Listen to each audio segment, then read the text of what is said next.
Jika nggak ada yang tanya, Prof, bisa jelasin Prof yang kontemporer nih. Taliban, Prof. Gimana, Prof? Kok jadi ke Taliban ini?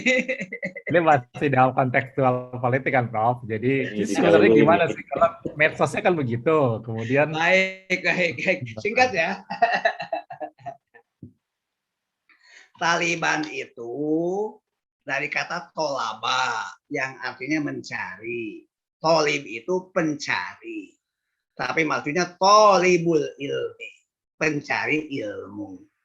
Karena itu Taliban itu artinya santri, pelajar, atau mahasiswa. Gitu. Nah, mereka orang-orang Taliban itu pahamnya ahlus sunnah wal jamaah. Mereka belajar khusus tapakuh fidin, mendalami agama. Kajiannya Al-Quran, As-Sunnah, itu kemudian kalam, syariah, itu siroh, kajian tentang. Dan lebih dominan ketika Al-Quran itu dihafal, dipahami. Mereka belajar di madrasah, mereka belajar di pesantren. Setelah lulus, mereka disebut ustadz. Dalam bahasa mereka disebut mullah.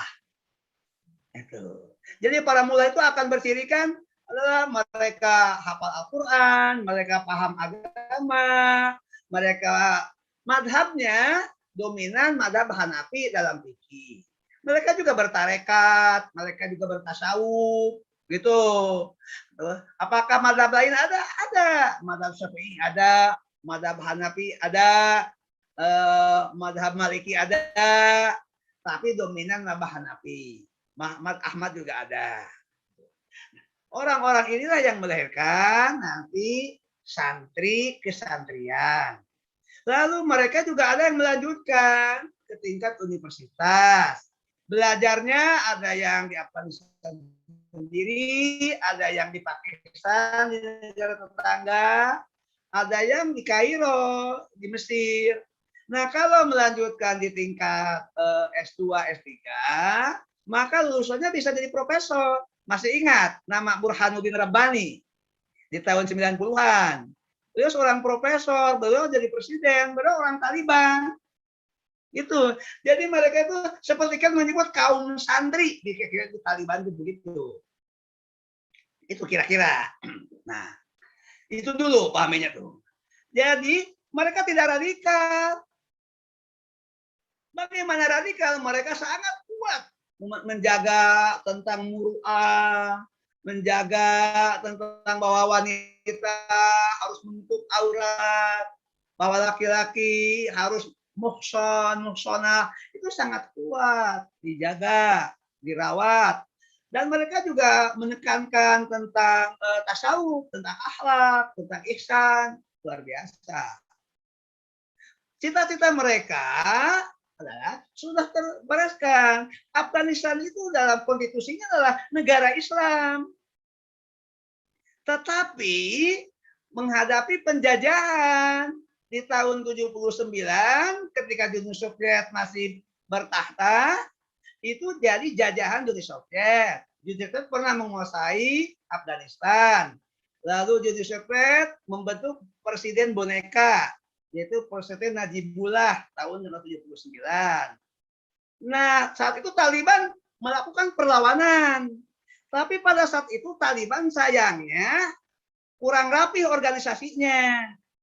Maka Taliban dimanfaatkan oleh kelompok di luar Taliban. Sebut saja, itu tuh Anda paham? Al-Qaeda masuk ke Taliban, memanfaatkan Taliban, ikut menyerang Uni Soviet. Amerika diam-diam juga karena waktu itu sedang perang dengan Uni Soviet, ikutan ngompor-ngomporin. Jadi Taliban tidak murni untuk orang Afghanistan, dimanfaatkan oleh Al-Qaeda. Amerika ikut-ikutan mendirikan Akademi Mujahidin Afghanistan. Di situ kemudian digembleng pejuang untuk melawan komunis, tapi melahirkan orang-orang yang radikal. seperti dokter siapa tuh yang meledakkan bom, orang Malaysia, nah, Dokter Adhari. Jadi Akademi Mujahidin Afghanistan itu awalnya adalah mencetak orang untuk melawan Uni Soviet, dan itu Amerika di belakangnya. Amerika jadi sponsor. Gitu.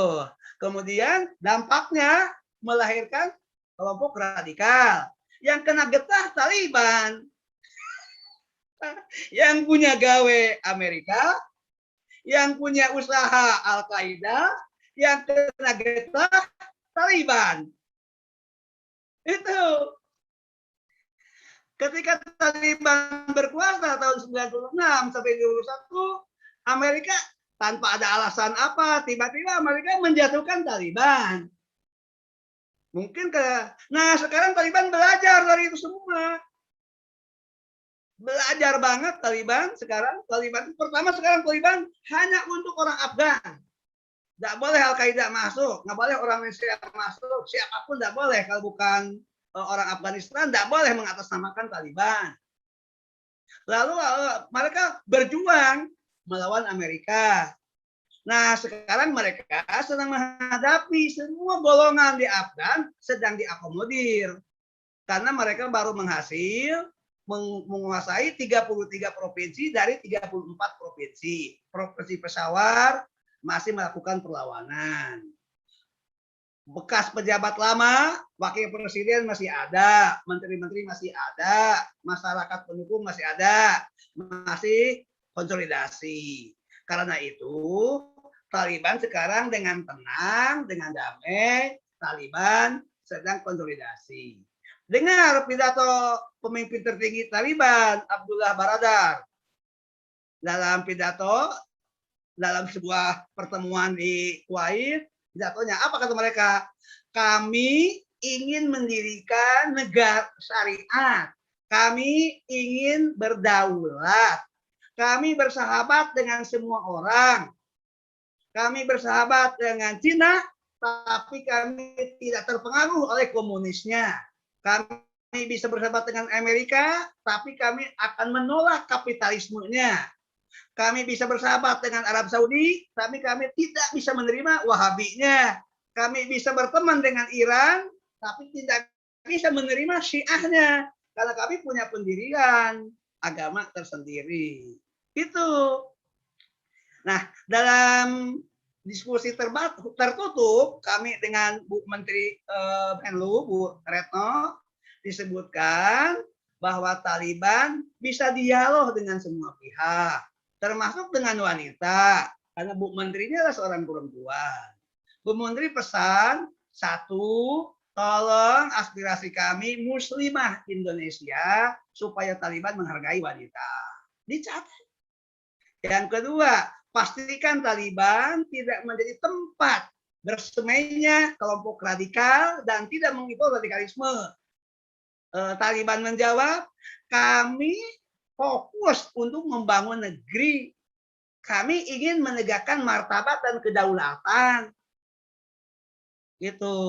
Dijawab. Tapi Taliban sekarang sedang menghadapi. Ada memang sisi lain yang nggak terselesaikan, yaitu bagaimana tentang evakuasi warga-warga asing di Afgan. Memang ada kendala, ada krisis, ada kelompok-kelompok yang radikal yang meledakkan bom atas nama Taliban.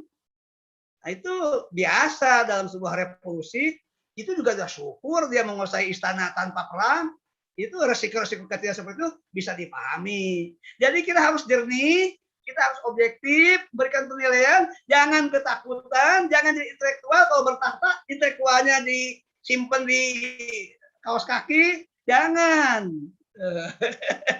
Jernih saja, apalagi saya orang kampus.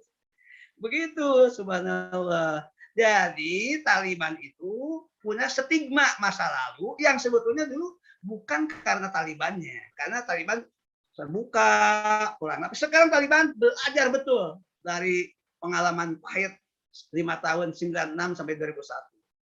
Bagaimana berhubungan dengan dunia luar, dengan Barat, itu bagaimana berhubungan. Taliban sekarang lebih matang, Taliban lebih dewasa, Taliban kembali kepada jati dirinya sebagai santri yang modern. Gitu. Kenapa kita takut? tandanya kita tidak gaul, kita tidak tahu, kita tidak mau paham atau tidak mau tahu, atau kita memang tersandra oleh masalah Taliban karena kita jadi pengekor orang-orang yang tidak suka terhadap Taliban, terhadap Islam. Bahwa Taliban ingin menerapkan syariah, siapa larang?